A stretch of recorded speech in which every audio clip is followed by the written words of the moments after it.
Now, what is the question? What is the question of Arjuna is, what is the difference between sannyasa and tyaga? In second verse, Krishna starts giving the answer. And so first Krishna gives the opinion of other great personalities. And after that he gives his own opinion. In short, Krishna gives his understanding that so they are same only. And so tyaga means we have to renounce the uh, fruits of our activities. And so activities which we perform, the prescribed duties which we perform, the fruits of that activities we have to renounce. So that is tyaga. And sannyas, which activities which do not help in self-realization. They are fruitive activities. That activities we have to renounce. So like this Krishna tells in first 12 verses in short. And then after that, this also Krishna tells in first, this Krishna tells difference between tyaga and renunciation. And after that, Krishna tells the renunciation in three modes also. And that discussion also Krishna does there. And then after that, who is an intelligent renouncer? And so that also Krishna has covered in first 12 verses. Then after that, 13th to verse number 18. Now, Krishna is now doing the analysis of who is the doer. For that, he discusses what are the five causes of an action. That point Krishna discusses in 6 verses, 13 to 18. So after discussing that, then what are the constituents of action? Krishna tells the knowledge, action, and performer. So that also Krishna discusses in three modes from 19 to 28. Then in 29th verse, Krishna tells that there is understanding, intelligence, understanding, and determination. And that is also in three modes, which helps us in performing the action. So that's why Krishna discusses this. Understanding means intelligence, we saw, and then determination. And so determination helps in performing any action. How? Because any action we perform, for completing that action, performing that action, many obstacles will come. And so unless we are determined, it is very difficult to complete any action. So that's why Krishna is speaking determination, and he tells about intelligence, because performing any action, intelligence is also required. And that's why he speaks intelligence in three modes and determination in three modes. And after the till 35th verse, Krishna described this. Then 36th verse, he mentions that for performing any, why we perform any action? Because we want to be happy. And for happiness only, we do any kind of activity. So Krishna discusses happiness in three modes also. From 36 to 39th verse. And in 48th verse, Krishna concludes this regarding action. And so whatever Krishna has spoken in three modes, that discussion Krishna concludes in 48th verse. Clear? Then from 41st verse, so I mentioned that Krishna is discussing that how now he's discussing the summary of entire Bhagavad Gita, whatever he has spoken till now. And till now, Krishna has spoken Karma Yoga, Jnana Yoga, and Bhakti Yoga. So that how Karma Yoga leads to Jnana Yoga, and how Jnana Yoga leads to Bhakti Yoga. So that Krishna will speak from 41st verse to 78th verse of this chapter. And so entire Bhagavad Gita, Krishna is summarizing here. So in now first Karma Yoga. So how we perform Karma Yoga? By performing the activity, by performing the action.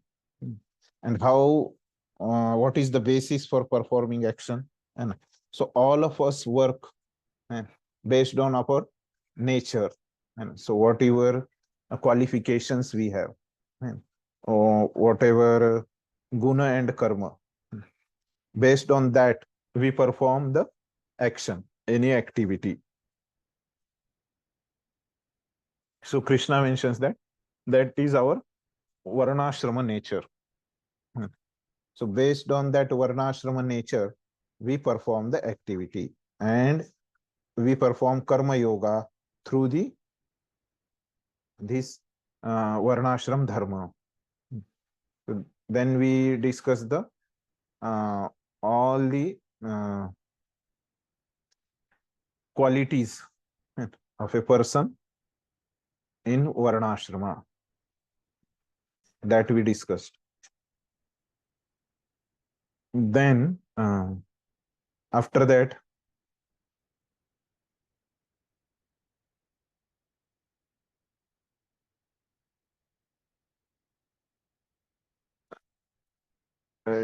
Krishna is discussing this varnashrama topic till 48th verse.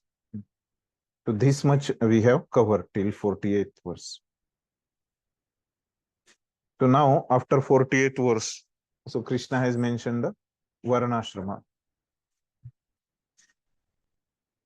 So now from the 49th verse, so Krishna will describe the Jnana Yoga.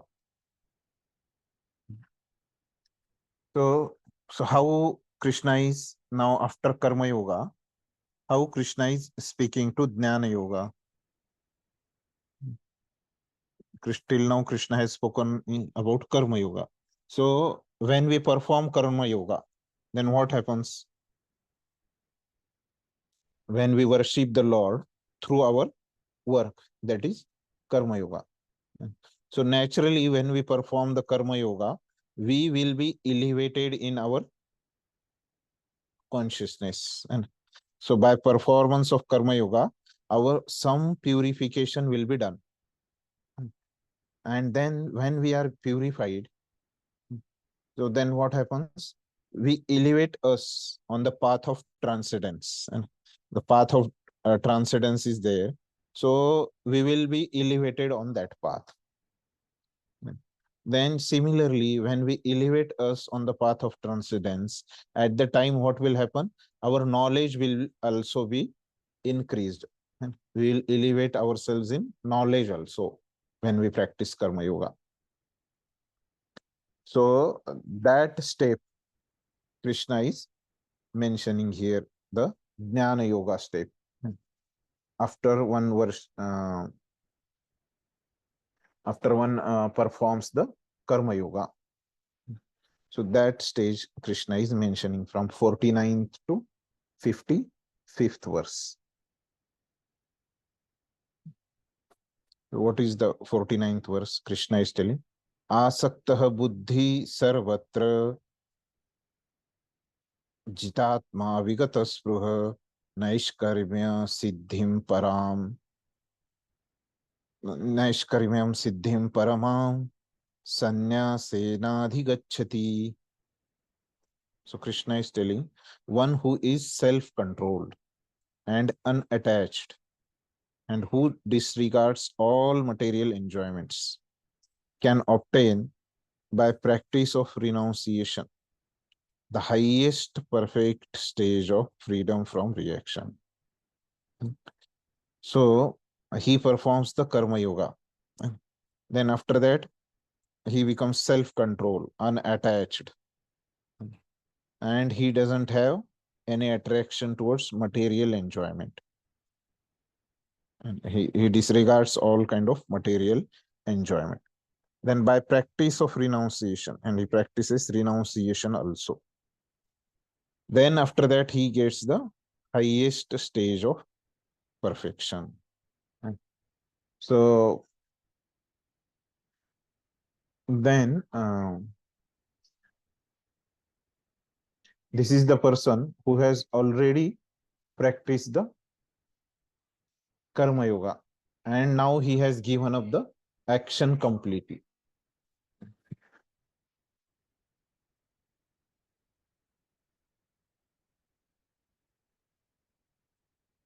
Somebody can read the purport. Real Real renunciation.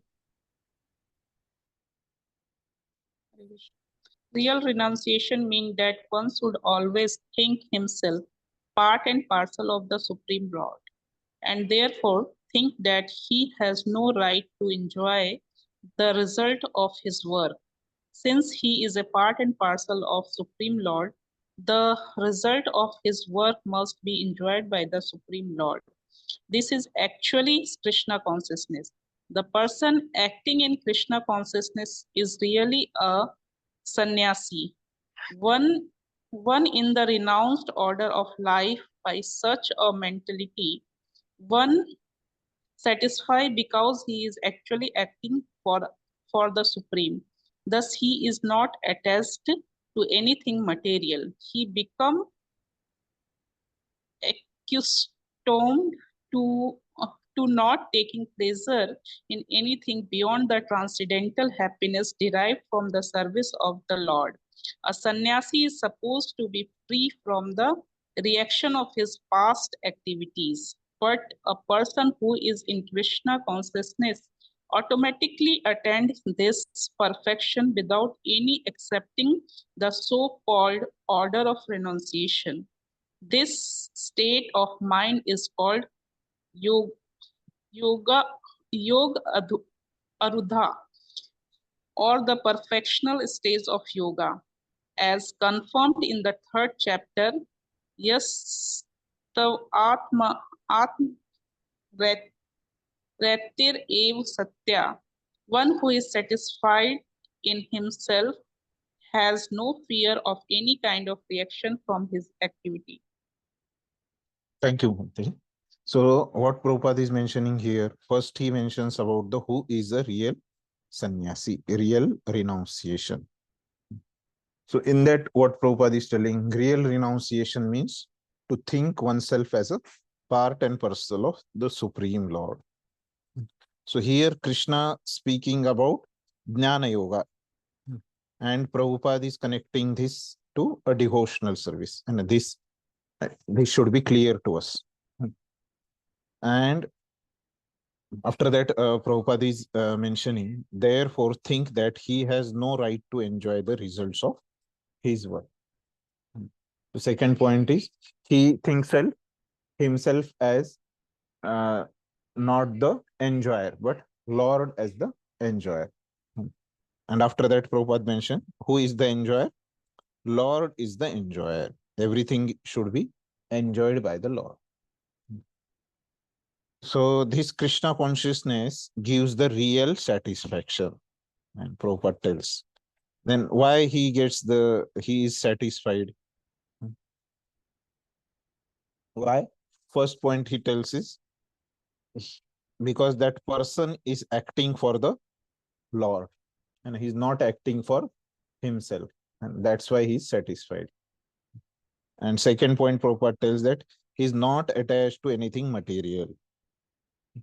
He is not attached to taking pleasure in anything beyond the transcendental happiness derived from the service of the Lord.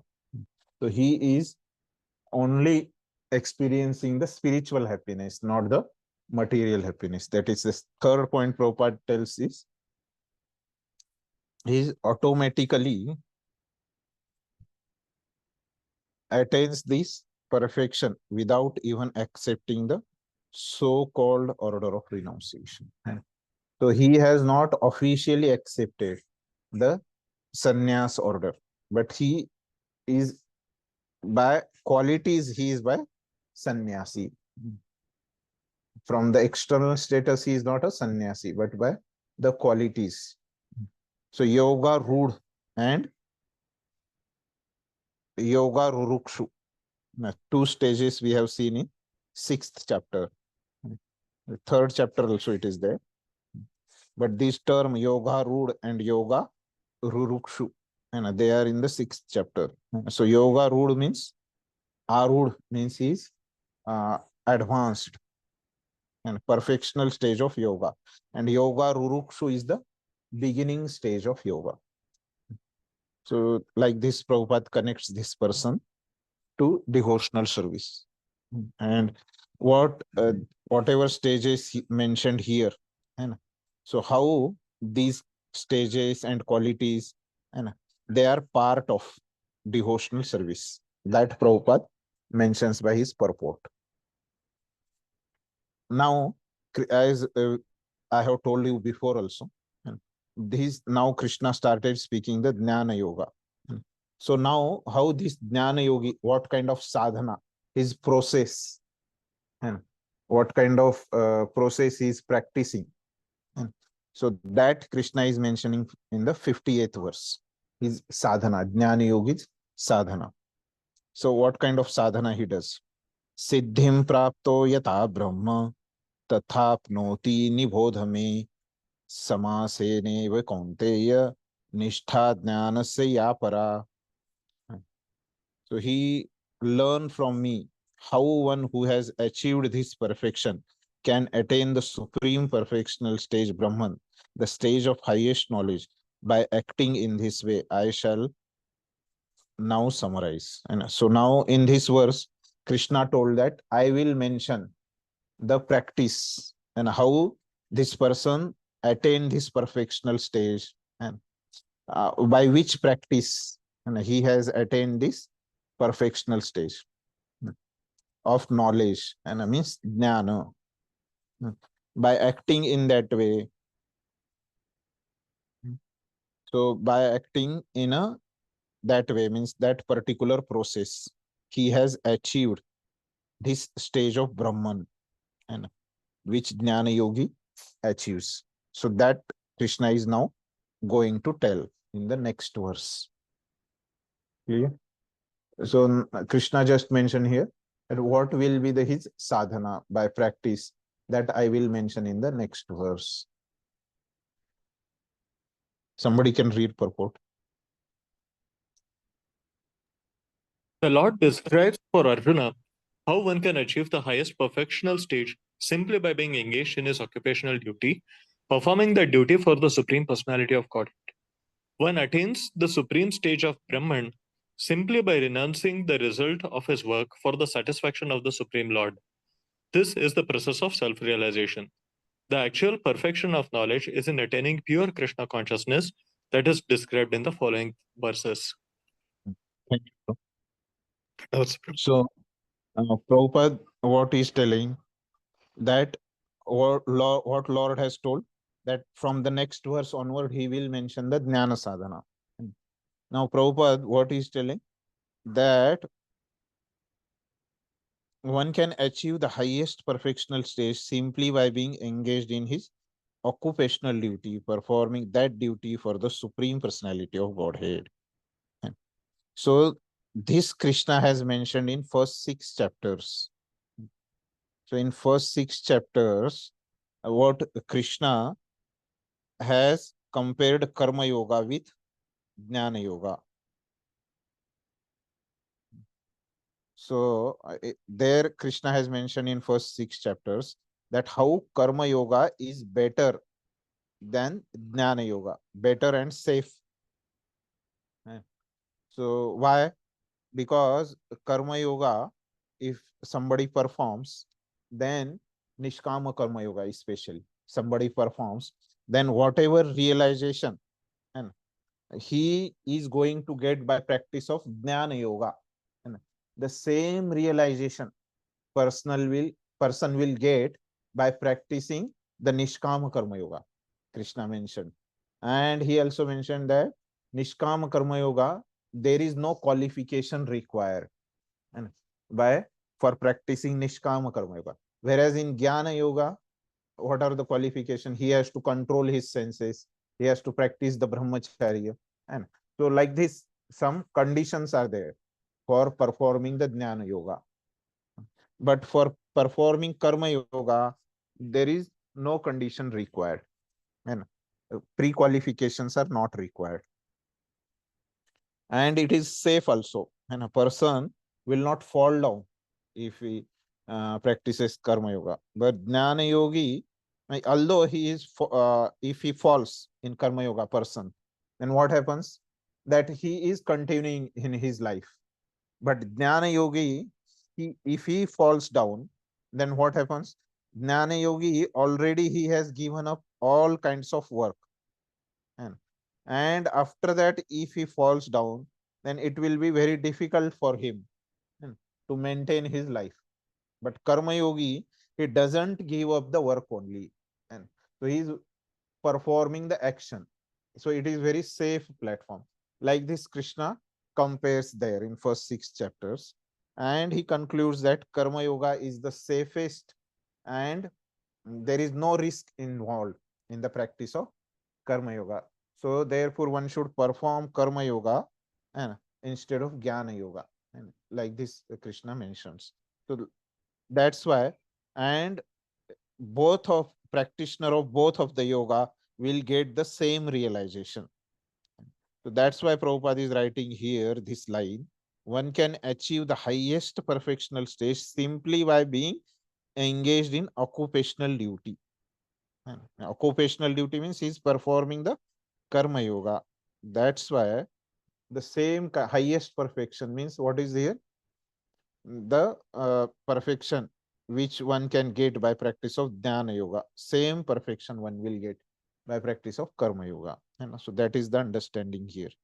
Then one attains the supreme stage of Brahman simply by renouncing the results of his work for the satisfaction of the Supreme Lord. And so supreme stage of Brahman. And so who will achieve that? Jnana Yogi will be also achieving this stage if he has perfected the Jnana Yoga.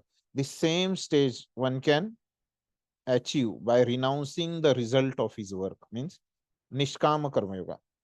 Who he is offering the results of his work to the Supreme Lord. He is working and he is offering the results to the Lord. That is Nishkama Karma Yoga. So that is the process of self-realization. By this process also, we can achieve the self-realization. And so there are parallels and practice of Karma Yoga, Jnana Yoga, and Bhakti Yoga also. The actual perfection, this is the stage of Brahman. And but above the stage of Brahman also there is scope for perfection. And that perfection, how we can achieve? The actual perfection of knowledge is in attaining pure Krishna consciousness. And so above this also there are stages, and that stages we can achieve by practice of pure Krishna consciousness. So that is described in the following verses. And so next verses, I mentioned previously that first Krishna will mention Karma Yoga, then how it is leading to Jnana Yoga, and after that how it is leading to Bhakti Yoga. And that Krishna now he will summarize in this 18th chapter. And so Krishna currently he is mentioning Jnana Yoga, but Prabhupada in purport what he is writing, that the actual perfection of knowledge, and means the perfection which the practitioner achieve by practice of Bhakti Yoga, and that perfection of knowledge, and that is in attaining pure Krishna consciousness, and by Bhakti Yoga one achieves the Krishna consciousness. That is described in the next verses, following verses. After the verse describing the Jnana Yoga, after completing the verses of Jnana Yoga, Krishna will describe the Bhakti Yoga, and that Prabhupada is telling before only in his purport. So now as Krishna has mentioned that he will mention the process of which yoga, Jnana Yoga, and by practicing which person will achieve which is his stage, which stage he will achieve by practicing Jnana Yoga? Somebody can tell which stage he will achieve? The stage of Brahman. And here it is mentioned. Supreme stage of Brahman. So he will achieve by practicing this sadhana. So what is his sadhana? We'll read. Buddhya vishuddhaya yukto dhrutyatmanam niyamya cha shabdadina vishayam styaktva ragadvesha vyudhasya cha विविक्त सेवी लघवासी यत वाक काय मानसः ध्यान योग परो नित्यम वैराग्यम समुपाश्रितः अहंकारं बलं दर्पं कामं क्रोधं परिग्रहं विमुच्य निर्ममः शांतो ब्रह्म भूयाय कल्पते. So what Krishna is mentioning, being purified by his intelligence and controlling the mind with determination, giving up the object of sense gratification. So all these things he's doing. Who? Jnana Yogi. He is purifying his intelligence, controlling his mind, and with determination. Means he is focused, and he not only for some duration he has controlled his mind, but for long duration, and without any distraction, and with strong determination he has controlled, giving up the objects of sense gratification, being freed from attachment and hatred. One who lives in a secluded place, he is living in a jungles, who eats little, who controls his body, mind, power of speech, who is always in trance, and who is detached, free from false ego, false strength, false pride, lust, anger, and acceptance of material things, free from false proprietorship, and peaceful. Such a person is certainly elevated to the position of self-realization. So these are practices of Jnana Yoga. Jnana Yogi is practicing. So very easy to understand, and but difficult to perform. And so all of you can understand that he is purifying his intelligence. And how he is purifying his intelligence? By reading scriptures and speculating. Then after that, controlling the mind. So he is controlling the mind with a determination. So he is not distracted at all. Then after that, it is mentioned that giving up the objects of sense gratification. So completely he has kept his senses away and from the objects of the senses and objects of the sense gratification, being freed from the attachment and hatred. So he is stita and a samadarshi, equipoised, one who lives in secluded place, who eats little, he is eating very little, controls his body, mind, and power of speech. Everything, his senses are under his control. Always in trance, samadhi. He is in thinking mode only. Who is detached, free from false ego, false strength, false pride, lust, anger, acceptance of material thing, free from false proprietorship. So all of these things are common things only. Somebody can read the purport.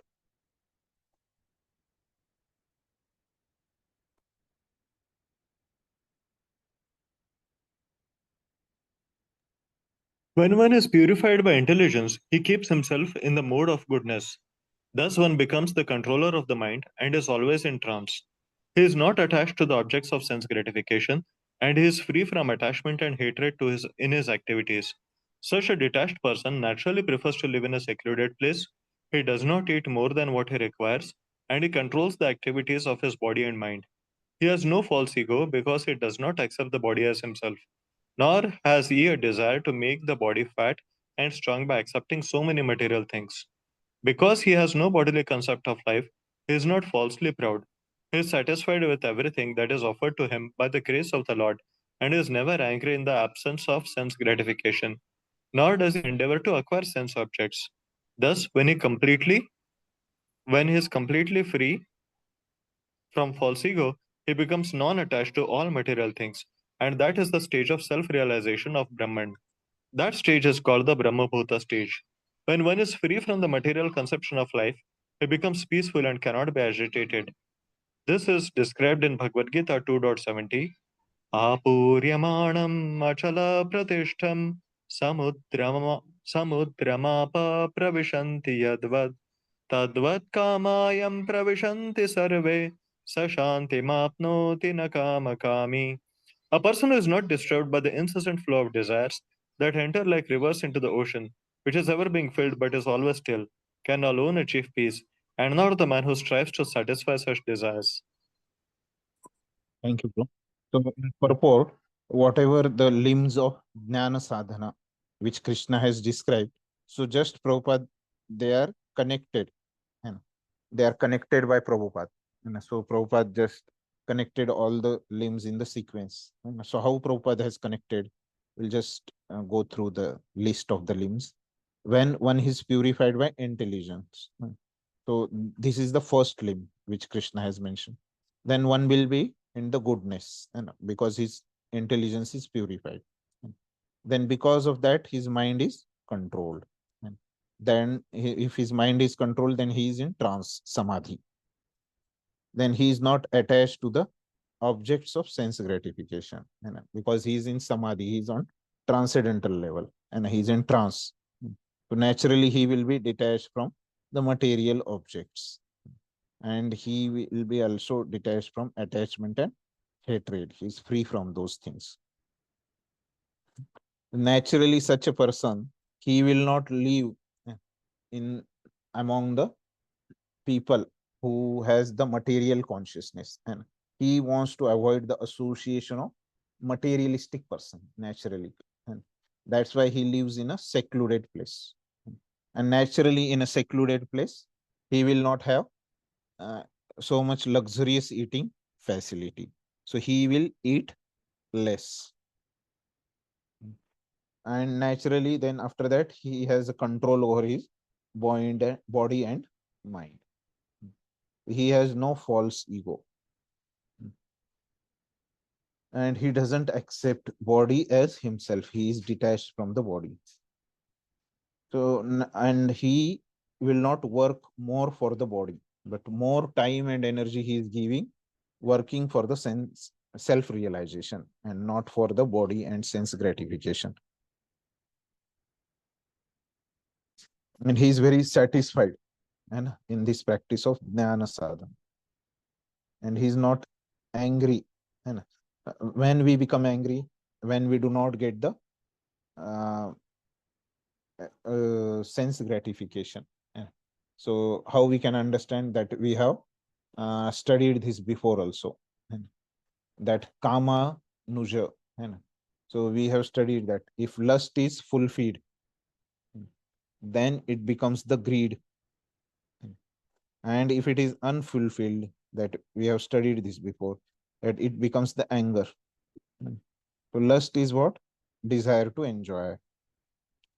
So that is only absent in this jnana yogi, this desire. So naturally, the cause is absent. So result will also will not come. He will not be greedy or angry. Because lust is only absent. Desire to enjoy is only absent. Thus, he is completely freed from false ego. He becomes non-attached to all material things. Just Prabhupada has very nicely in a link and sequence Prabhupada has given. Then for describing the stage and which this Jnana Yogi has achieved, Prabhupada has quoted the verse which describe the is not disturbed by anything, by the flow of desires. Like ocean is undisturbed.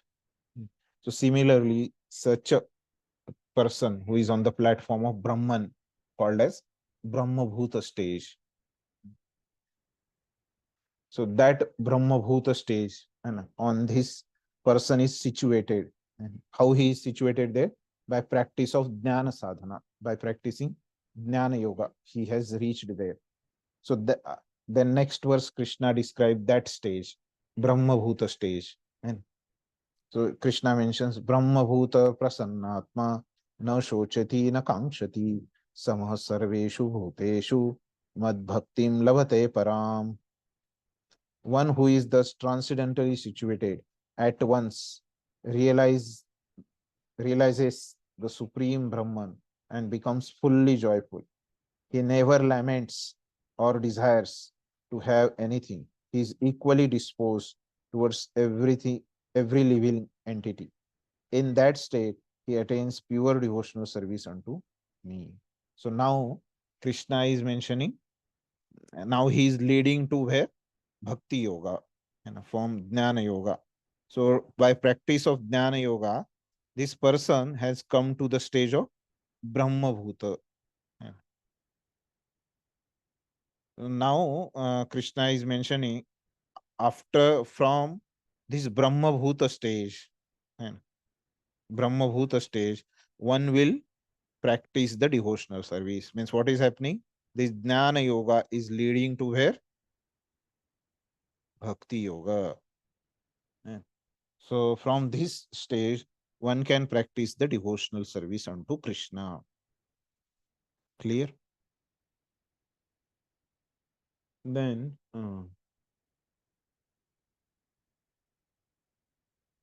so very important verse, and which tells us that how Jnana Yoga leads to Bhakti Yoga. So for Jnana Yoga, we can defeat here impersonalist also. So they say that this is the end Brahma Bhuta stage. But Krishna is telling, after from this Brahma Bhuta stage, one comes to after this point, one can practice the devotional service. This is not the end, which Prabhupada will describe in the purport. We can defeat the impersonalist Mayavadis also. And also, we can learn here that bhakti is not the preliminary to jnana, but jnana is a preliminary to bhakti. So bhakti doesn't lead to jnana, but bhakti is the post graduation of a jnana. This point also we can understand here. Why? Because Krishna clearly he has mentioned that on this perfectional stage of jnana yoga, and from this point one will start practicing bhakti yoga. Very clearly Krishna has mentioned.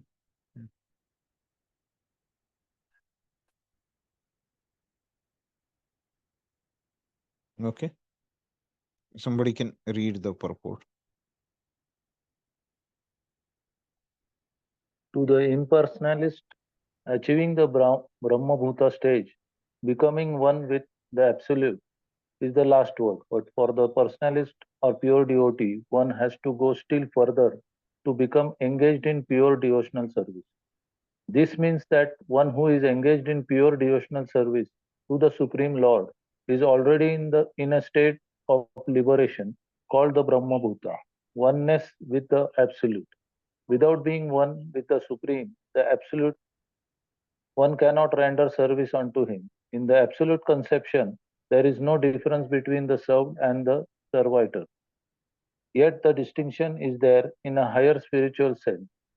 In the material concept of life, when one works for sense gratification, there is a misery. But in the absolute world, when one is engaged in pure devotional service, there is no misery. The devotee in Krishna consciousness has nothing for which to lament or desire. Since God is full, a living entity who is engaged in God's service in Krishna consciousness becomes also full in himself. He is just like a river cleansed of all dirty water. Because a pure devotee has no thought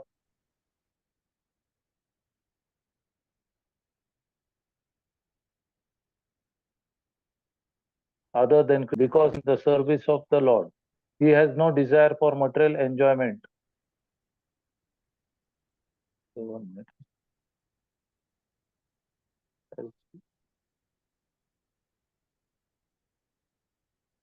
Because he knows that everything, every living entity is a fragmental part and parcel of the Supreme Lord, and therefore eternally a servant. He does not see in the material world someone as higher and someone as lower. Higher and lower positions are ephemeral, and a devotee has nothing to do with the ephemeral appearances or disappearances. For him, stone and gold are of equal value. This is the Brahma Bhuta stage, and this stage is attained very easily by the pure devotee. In that stage of existence, the idea of becoming one with the Supreme Brahman and annihilating one's individuality becomes hellish. The idea of attaining the heavenly kingdom becomes phantasmagoria, and the senses are like serpents, teeth that are corrosive. I cannot see that. It will come. I have done, but I think it was a Okay. network issue. It is not visible. Just wait for 1 minute. Yeah. I have moved it above, but it is not reflecting. I don't know. It is disconnected or just I will read. And now Okay. it is visible here that the Oh. senses are like serpents, teeth that are broken. And next is, as there is no fear of serpents with broken teeth, there is no fear from the senses when they are automatically controlled. The word is miserable. Sorry, the world is miserable for the materially infected person. But for a devotee, the entire world is as good as Vaikuntha or the spiritual sky.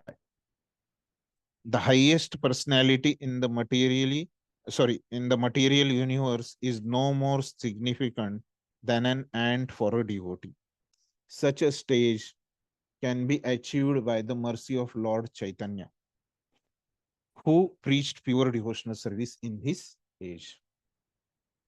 Thank you. So, what Prabhupada is mentioning here in this very important verse of Brahma Bhuta Prasannatma. So, Prabhupada first clarified the point which I have already mentioned, that the goals of a personalist and a impersonalist. So, impersonalists say that this Brahma Bhuta stage is the last stage, and which a sadhaka in the spiritual path can achieve. But Krishna is mentioning something different. Krishna is mentioning that so something above is also there, and something above is also there of this Brahma Bhuta stage. So this first point Prabhupada has clarified here. And then after that, Prabhupada mentioned that pure devotional service includes the Brahma Bhuta stage. And so this point before also have mentioned that all the yoga process, and all of you have written one open book question also on that. And all the yoga process, which are the karma yoga, jnana yoga, ashtanga yoga, and they are included in which yoga? Bhakti yoga, pure devotional service. So pure devotional service includes all these lower yoga processes. So that point Prabhupada has mentioned. So this Brahma Bhuta stage included in pure devotional service. For this, Prabhupada gives the point that there is no difference between served and servitor, yet the distinction is there in a higher spiritual sense. And in absolute sense, and there is no difference because both of them, we are the anshas of the Lord. And so we are the part of the Lord, and we are serving the Lord. So in absolute sense, there is no difference, Prabhupada tell, but still there is a difference. And that is achintya bheda bhed tattva.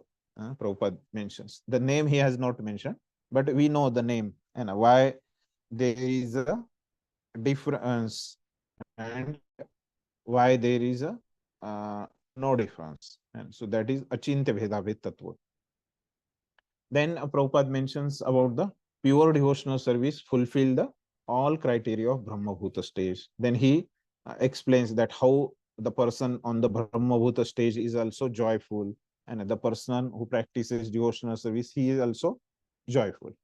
And the person who is on the Brahmabhuta stage, he doesn't lament and for his desire, never laments, Prabhupada tells. And the person who is practicing pure devotional service, he also doesn't lament. Both of them are equally disposed towards all living entities. And then Prabhupada mentions his attitude towards of pure devotees towards others. So pure devotee, how he thinks. So what are his behaviors? Prabhupada gives. And so for this, Prabhupada quotes one verse and, from the Chaitanya Chandramrit by Prabodhananda Saraswati. And what is that verse? Kaivalyam narakayate tridashpur akasha pushpayate durudanta indriya kala sarpapatale प्रोत्खात दंष्ट्रायते विश्वम पूर्ण सुखायते विधि महेंद्रादिश्च कीटायते. So what is the meaning the Prabhupada quoted here? And so as there is no fear of a serpent with broken teeth, and there is no fear from the senses when they are automatically controlled. And pure devotees senses, they are automatically controlled. So the senses are like serpents.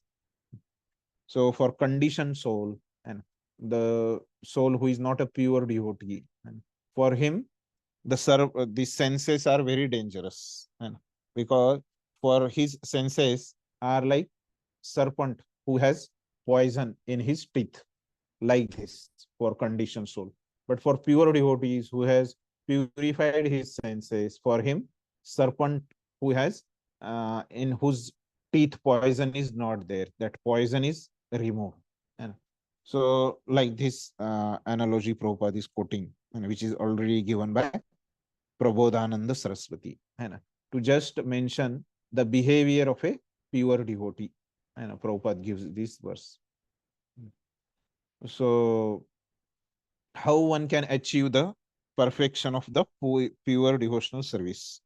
And so that one can achieve by mercy of Chaitanya and a mercy of Lord Chaitanya. This much only Prabhupada has mentioned. We know how we can achieve the mercy of Lord Chaitanya by chanting the holy name, because Lord Chaitanya has established the Yuga Dharma and chanting of holy name. Like this, Prabhupada has explained the purport. So now Krishna has mentioned this Jnana Yogi will, after perfecting, what will happen? He will practice the Bhakti Yoga, and he will lead to pure devotional service. And this much Krishna has explained. Clear? Then he is practicing Jnana Yogi. What he is practicing now? Bhakti Yoga he is practicing. And now he has achieved the devotional service. So what happens? And what he does after achieving the devotional service? And that Krishna will explain. And because now Krishna is summarizing and all the things. So now in next verse he will mention when he achieves the pure devotional service, Bhakti Yoga, and what that person will do.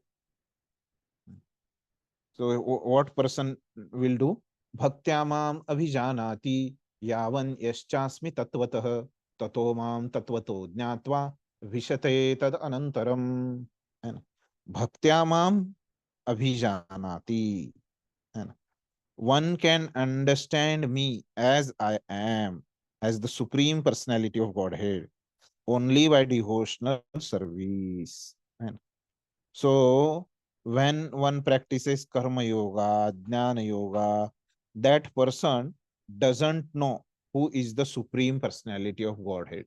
And so karma yogi, what he is doing, he is offering results of his karma. And to whom he is offering his results of his karma? To something supreme. And to the absolute truth he offers. But he doesn't know who is that absolute truth, who is that supreme personality of Godhead. And who knows that thing? Only Bhakti Yogi. How we can say Krishna has told this here in this verse, and how one can understand me as I am. So as it is, and as it is, this person will um, understand Krishna as it is, and as the supreme personality of Godhead, only by devotional service, not by other ways, and not by other processes of yoga, only by devotional service, and not by any other mean. When one is full consciousness of me, and when that person is completely thinking of Krishna, and me, Krishna is speaking, that's why me means Krishna. By such devotion, he can enter into the kingdom of God. So what happens if one practices bhakti yoga, and then that person will know the Krishna, who is the supreme personality of Godhead. And then after that, he went on, and after knowing Krishna, he goes on practicing pure devotional service. And what happens? At the time of death, he will enter to the kingdom of God, and he will reach the Golok Vrindavan. Clear? Meaning is clear? Somebody can read the purport.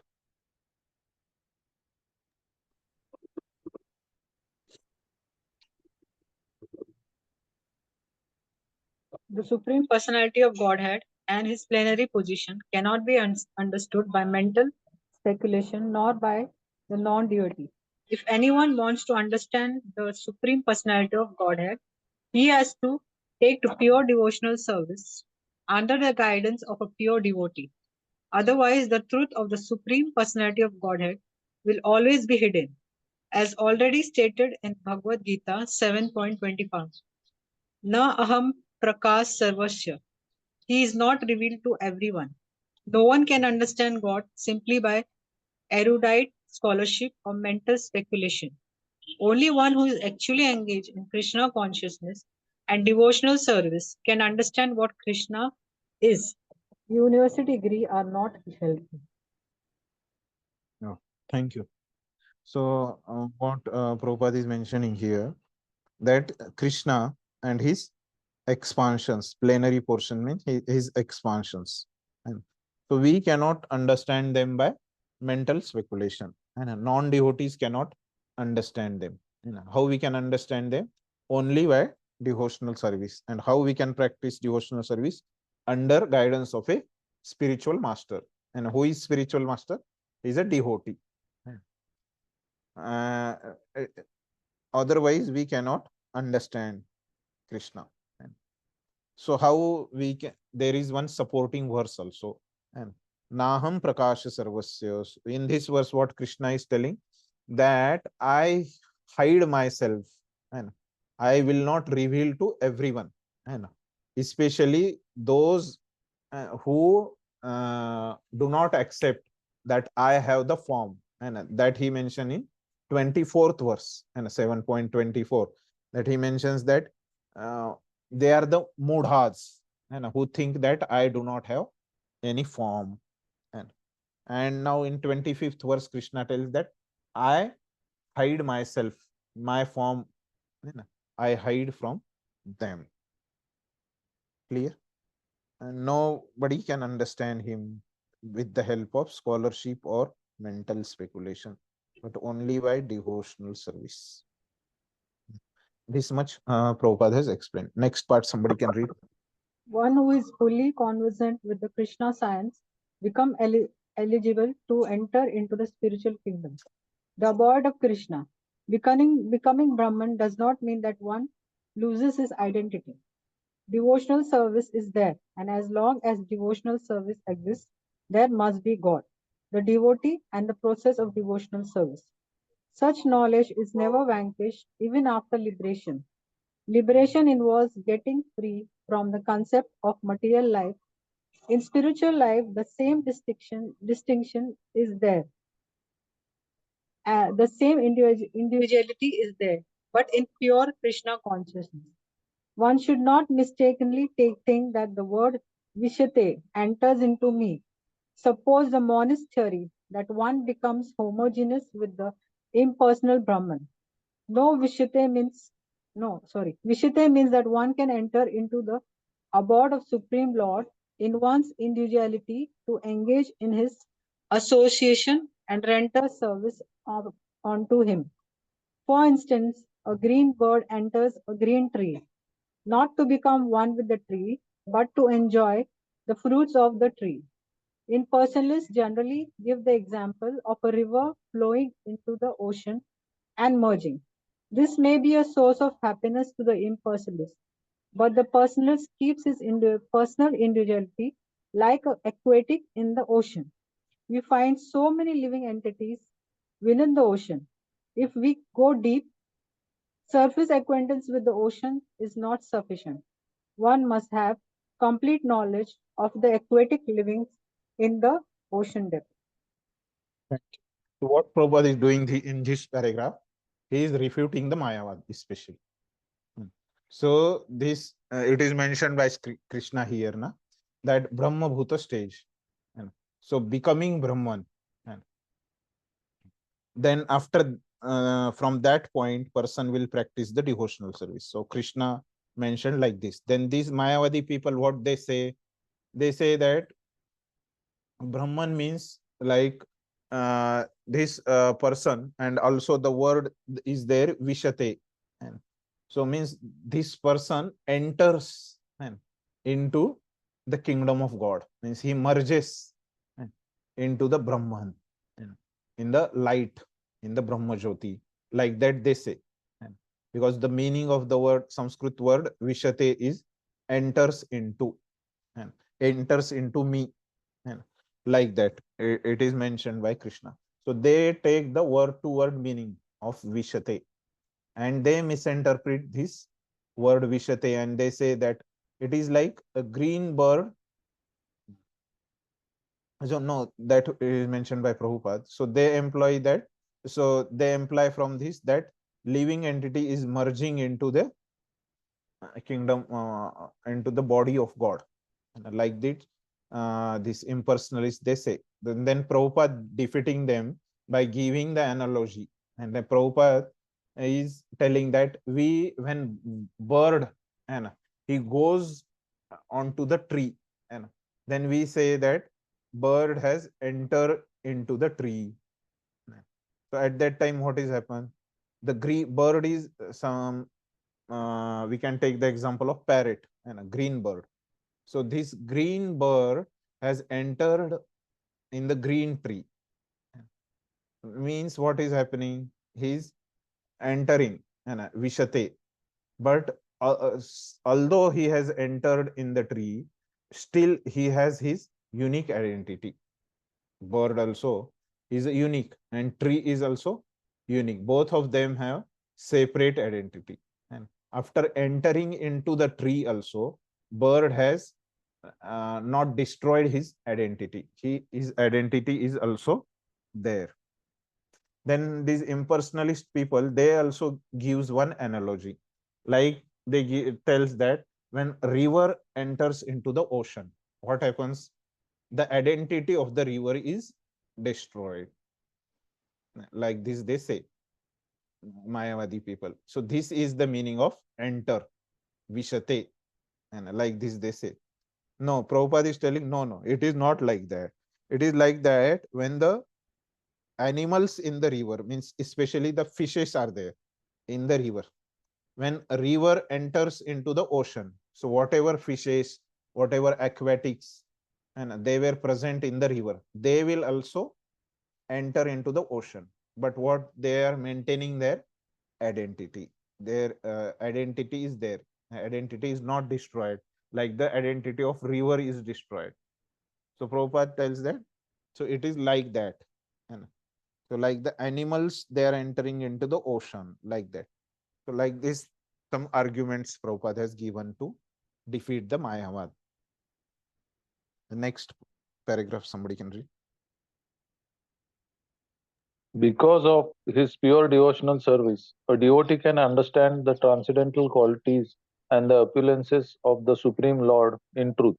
As it is stated in the 11th chapter, only by devotional service can one understand. The same is confirmed here. One can understand the Supreme Personality of Godhead by devotional service and enter into his kingdom. So Hare Krishna. conclusion is what there? Only by devotional service we can understand Lord. Okay. Next, somebody can read. After attainment of the Brahma Bhuta stage of freedom from material conception, devotional service begins by one's hearing about the Lord.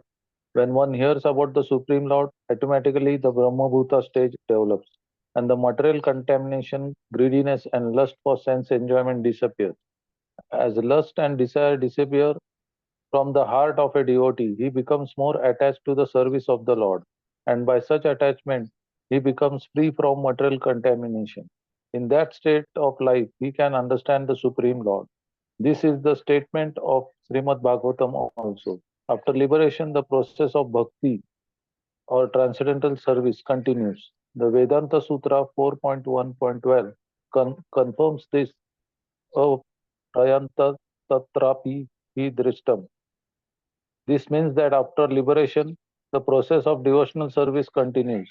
In the Srimad Bhagavatam, real devotional liberation is defined as the reinstatement of the living entity in his own identity, his own constitutional position. The constitutional position is already explained. Every living entity is a part and parcel fragmental portion of the Supreme Lord. Therefore, his constitutional position is to serve. After liberation, this service is never stopped. Actually, liberation is getting free from misconception of life. Hare Krishna. Thank you, bro. So, what Prabhupada has mentioned in this last purport, and so till now, Krishna has mentioned. So how we can practice karma yoga? Krishna mentioned by following the varnashram dharma, and we can practice karma yoga. And this karma yoga will lead to jnana yoga. And previous verse Krishna has mentioned jnana yoga will lead to bhakti yoga. And so this is the default way. And this thing can happen. And so this is the general way. And but this jnana yoga, when person will perfect this jnana yoga, then person will be on which platform?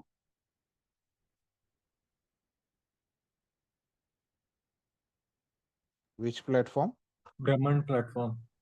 Brahmabhut, है ना? Brahmabhut, Brahman platform. Correct.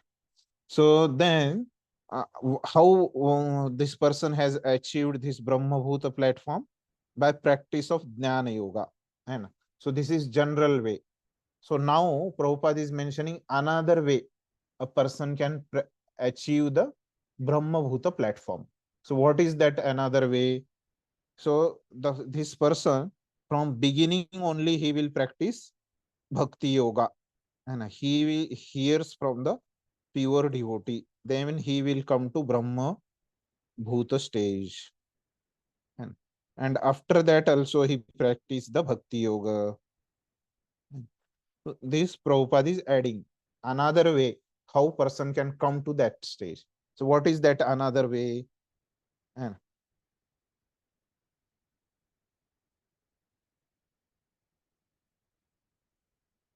yeah, here it is mentioned. When one hears about the Supreme Lord, automatically the Brahma Bhuta stage develops. So what is that another way? When one hears from the hears about the Supreme Lord, from the pure devotees, and he hears in the parampara, then automatically this Brahma Bhuta stage develops, and material contamination, greediness, and lust for sense enjoyment disappears. And so this is another way Prabhupada is telling. What is that way? Hearing about the Lord from the devotees. And then what happens? All lust, desires, disappearance from the heart of a devotee. He becomes more attached to the service of the Lord. And after that, he will be attached to the service of the Lord. then all dirty things, and nashta prayeshu abhadreshu nityam bhagavata sevaya, all abhadras will go away, all the dirty things from the heart will go away. Why? By hearing about the Lord. And after that, in this state of Brahma Bhuta, he can understand the Lord. And so this is mentioned in Bhagavatam. Vedanta Sutra also confirm he. Ya prayana tatrapi hi drushtam. This means that after liberation, the process of devotional service continues. And so devotional service continues. And so there is no end of practice of devotional service. It continues when we reach the kingdom of God also. And after reaching there also, we have to practice devotional service. There is no holiday in devotional service. In Srimad Bhagavatam, real devotional liberation is defined as the reinstatement of the living entity in his loving identity, his own constitutional position, that is Swarupa. The constitutional position is already explained. Every living entity is part and parcel of the Lord. And the constitutional position is to serve the Lord. Jivera Swarupa hoy Krishnera Nitya Das. That is a Swarupa of the living entity. After liberation, this service is never stopped. Actual liberation is getting free from the misconception of life. So that is the actual liberation, reinstating ourselves in the service of the Lord. So we'll take 10 minutes break here. So we'll meet at 7:05. Hare Rama, Hare Rama, Rama Rama, Hare Hare. So till now, we have completed the section of Jnana Yoga, and how after practice of Jnana Yoga, that practitioner has achieved the Bhakti Yoga, and what he does after achieving the stage of Bhakti Yoga. And he continues to practice the Bhakti Yoga. So that Krishna has spoken. So now from the 56 and to the end of this chapter till verse 78, now Krishna will speak about the Bhakti Yoga. So he will summarize whatever conclusions he had told about the Bhakti Yoga. So how the Lord protects his devotees in Bhakti Yoga. One who practices the Bhakti Yoga, how Lord protects him. That he will mention in this verse. So what is, we'll see. Sarva karmani api sada kurvano madvyapashrayah mat prasadat avapnoti shashvatam padam avyayam. So how Lord protects. Though engaged in all kinds of activities, my pure devotee under my protection reaches the eternal imperishable abode by my grace. And so devotee, and so he is engaged in all kinds of activities. So what is the meaning of his here? Krishna has mentioned in the 8th chapter. And so what he has mentioned, that remember me. And so Krishna has told, Antakale cha mameva smaran muktva kalevaram. And so at the time of death, remember me. And so devotee doesn't sit and in one place and remembers Krishna. So Arjuna may also think, and like this he has to remember. So then Krishna clarifies the next verse. And what Krishna has mentioned, that Mam Anusmare Yudhyacha. And so how what is the Krishna's expectation from the Arjuna is like that while practicing and your devotional service, remembrance of Krishna, you perform your prescribed duty also. And that is Yuddha, fighting for Arjuna. And so these prescribed duties is different for different people. So on this stage of bhakti, Krishna is recommending to perform all kinds of activities. And so devotee is engaged in all kinds of activities which are prescribed, and which are prescribed duties of him. He engaged in that kind of activity, and he is pure devotee of Krishna. So under Krishna's protection, reaches and he will achieve the goal of spiritual kingdom. This is the meaning of the verse. So then, so now Krishna, he's telling my, and before he was not telling me verse, because now bhakti has begun, and so he is using the word me, my, my grace, my devotee, and like this Krishna is mentioned. And also we studied that bhakti doesn't depend on jnana, but jnana depends on bhakti. In the previous verse, Krishna has mentioned. So in previous verses of Jnana Yoga, Karma Yoga, Krishna has not mentioned himself. He was addressing the Supreme in the third person. And so now he's a first person, he is addressing, and me, my, like this. This also we can observe in this translation. We'll learn the purport.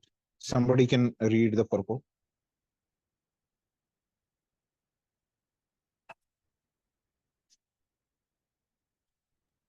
The word Madhya Vyapasraya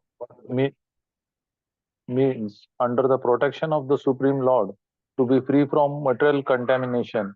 A pure devotee acts under the direction of the Supreme Lord or his representative, the spiritual master. There is no time limitation for a pure devotee.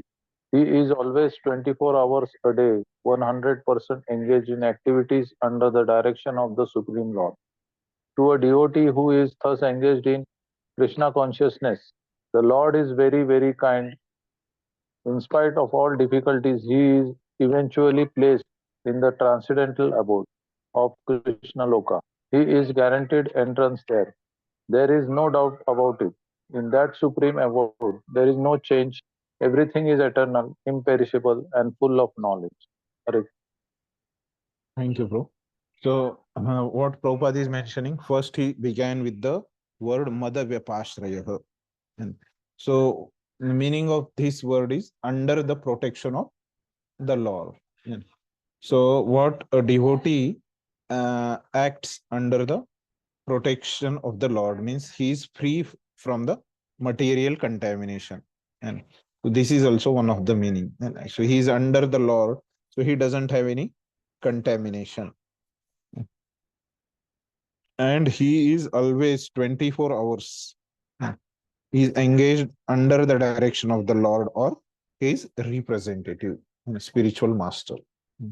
So this is the nature or quality of service of a devotee, which Lord has mentioned. And what is the destination of such a devotee?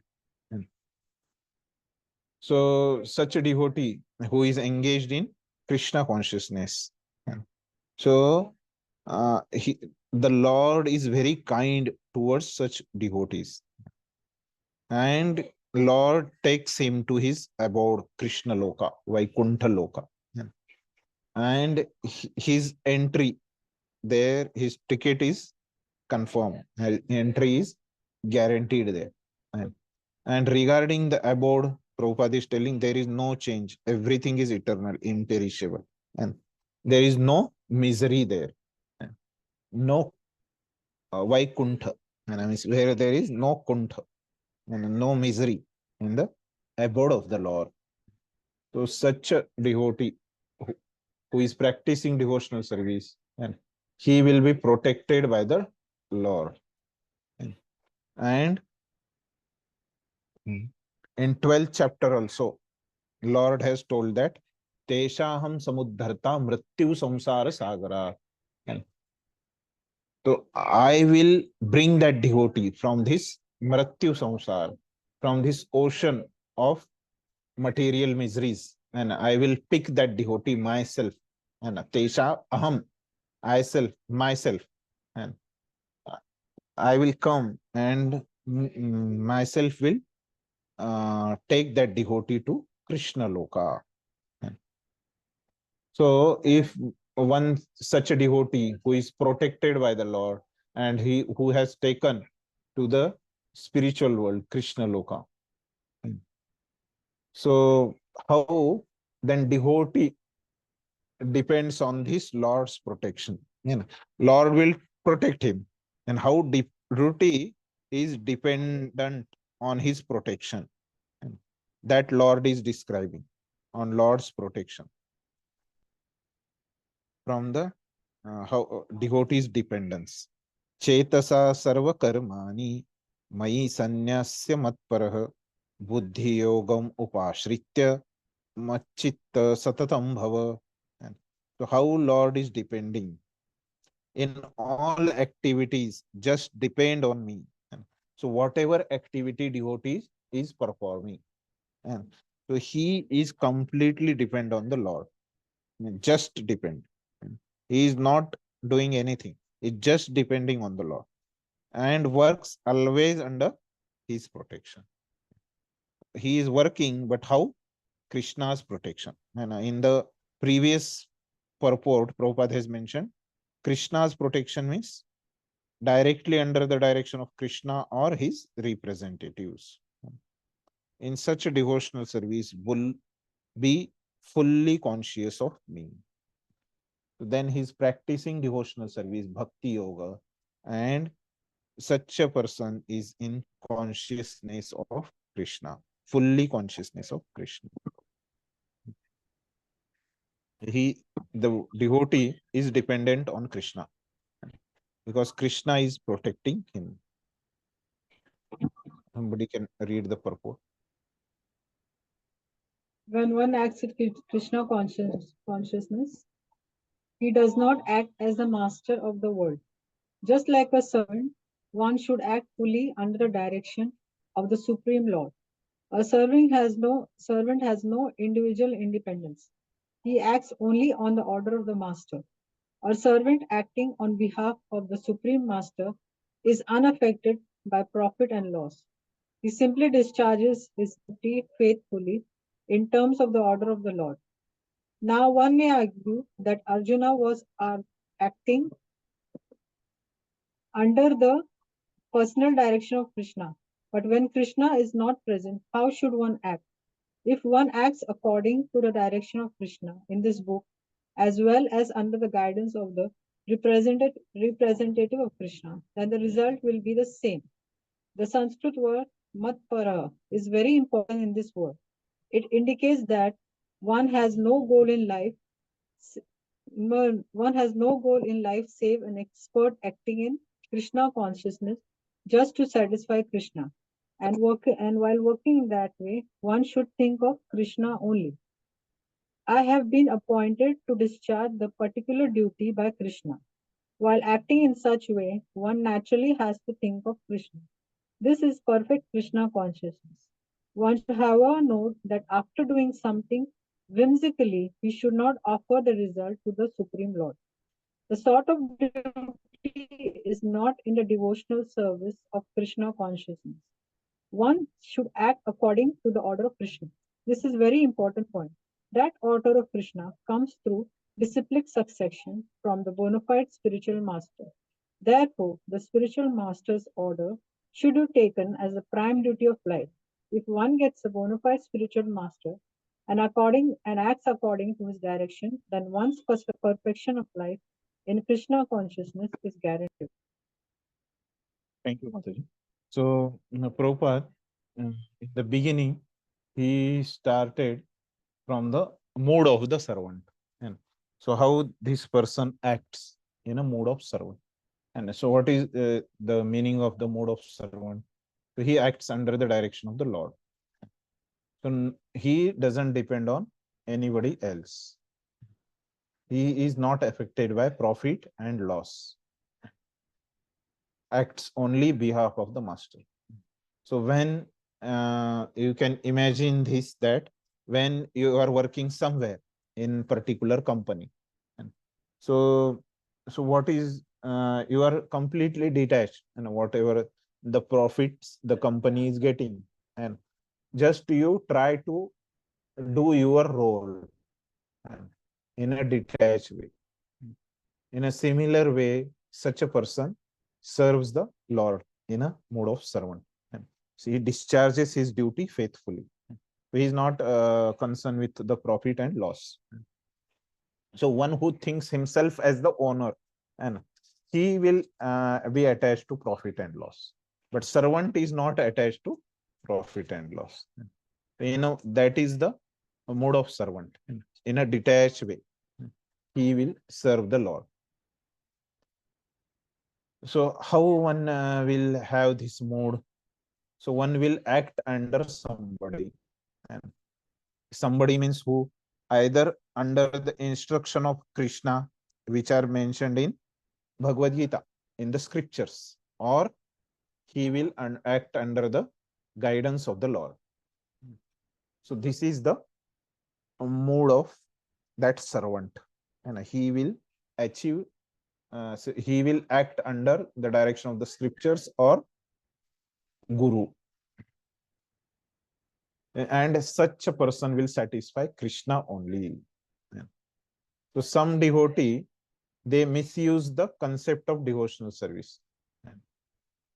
So they do something whimsical, so which is not told by Krishna, and they offer to Krishna. So they do not act and as Krishna has told. So Krishna's instruction will come through the parampara and satisfying the spiritual master, and acts according to his instructions. And then our perfection in devotional service in Krishna consciousness is guaranteed. And so now here that devotee is completely dependent on Krishna and Krishna's instruction. And so what will be the result if somebody follows the Krishna's instruction? And what will be the result if somebody doesn't follow the Krishna's instruction? That Krishna will mention in the 58th verse. And so what is the verse? Machitta sarva durgani mrat prasada tarishyati atha chetatvam ahankaran na shroshasi vinangshasi. And if you become conscious of me, you will pass over all the obstacles of conditioned life by my grace. And if somebody follows the Krishna's instruction in his consciousness of Krishna, then he will pass over all the obstacles, and there will be no obstacles in his path to devotional service. If somebody is not working for Krishna and thinking of Krishna in Krishna's consciousness, then he will act based on his false ego. And he is not following Krishna's instruction, then he will be lost, he will be doomed, he will be destroyed, and he will be Atmagha. This is the result. Somebody follows Krishna, then what will happen? Then he will pass over all the obstacles in his life. And somebody doesn't follow Krishna, then what will happen? He will be lost because of his false ego, and he is not following Krishna. Somebody can read the purport. A person in full Krishna consciousness is not unduly anxious about executing the duties of his existence. The foolish cannot understand this great freedom from all anxiety. For one who acts in Krishna consciousness, Lord Krishna becomes the most intimate friend. He always looks after his friend's comfort, and he gives himself to his friend, who is so devotedly engaged in working 24 hours a day to please the Lord. Therefore, no one should be carried away by the false ego of the bodily concept of life. One should not falsely think himself independent of the laws of material nature or free to act. He is already under the strict material laws, But as soon as he acts in Krishna consciousness, he is liberated, free from the material perplexities. One should note very carefully that one who is not active in Krishna consciousness is losing himself in the material whirlpool, in the ocean of birth and death. No conditioned soul actually knows what is to be done and what is not to be done. But a person who acts in Krishna consciousness is free to act because everything is prompted by Krishna from within and confirmed by the spiritual master. Thank you, bro. That was So then what Prabhupada is mentioning is Krishna consciousness, and one who is practicing Krishna consciousness, he will be free from all anxieties. And, why? Because here Krishna has mentioned there will be no obstacle on his path. And so regarding this, Prabhupada mentioned that not unduly anxious about executing the duties of his existence. And so means what is the prescribed duty? So he is not anxious to perform his prescribed duty. And so as a matter of duty, he performs in a detached way. But he is anxious to perform devotional service. And he doesn't give up his prescribed duties. And in a detached way, he does. And that's why he doesn't have anxiety. That is the reason Prabhupada has given. And Krishna, another reason is Krishna becomes his friend. And that's why also he doesn't have any anxiety. So that's why Prabhupada is then instructing us. And so that's why Krishna has mentioned here. And so without carried away by false ego or bodily concept of life. And so Krishna will mention this. Now it will be little theoretical for us. What is that? That false ego and acting of through the false ego. That concept Krishna will describe in detail in next verse, and at that time we will see. So now we'll just understand, and if that theoretically only, and here in next verse it will be more clear. So now Prabhupada mentioned here that no one should be carried away by the false ego of the bodily concept of life. And why? Because one cannot remember Krishna. He cannot be conscious of Krishna when he's carried away by false ego. And instead of that, one should remember Krishna. In his consciousness, one can act. And then, if we are doing this, then we are not under the laws of material nature.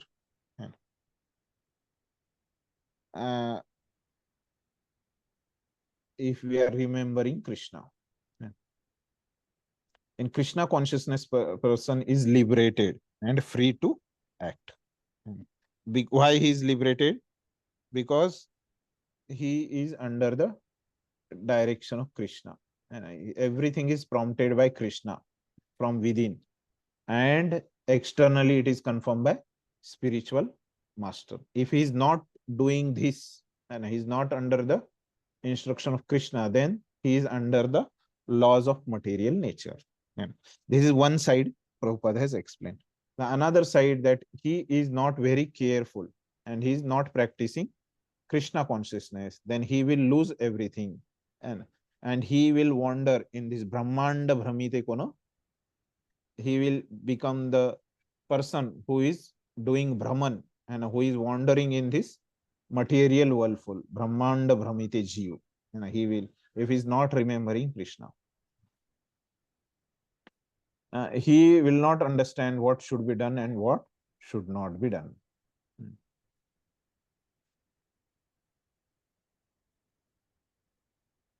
So like this, Prabhupada has mentioned this purport. So as I have told, in next verse, Krishna will explain more about what is meaning of acting through false ego and not hearing to Krishna. That concept Krishna will mention in the next verse. But I have been told to stop here at 7:25 by Shrikant Prabhu, because Rukmini Vallabh Prabhu will join and he will discuss with all of you regarding the exam. Prabhuji has joined. Yashraj Prabhu, you can check. Hare Krishna, Prabhuji. Prabhuji is already joined. Yeah, you can enable sharing for me Okay. or make me co-host. You Whatever. can, Avtari Chaitanya Okay. Prabhu, you can make him co-host. I will leave then. Yes, Prabhu. Because he will Yeah. discuss. No, Yes. we Thank don't you. need to look. Hare Krishna. Hare Krishna. Okay. Yeah, I'm able to share. Okay.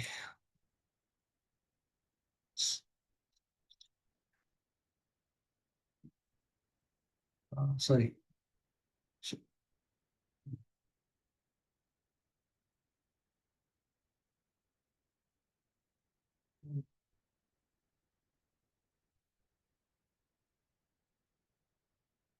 Hare Krishna. So I hope everything is fine. So we will have shloka. Just a minute. We'll have shloka test on 21st June.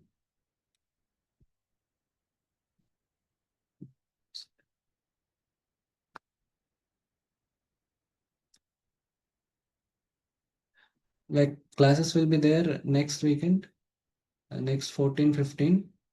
And we will have shloka test on 21st. And then we will have class will be there on 28th, and we will have wait, on 22nd class will be there, and again we'll have CBE on 29th. So is that okay? Yes, Prabhu. Thank you, How- Prabhu. Okay. So there will be, it means for shloka test you will have some time, and separately you will have also time for CBE, so that they both will not be in one go. This is, and yeah, OBA also you need to submit by 28th. You have sufficient time.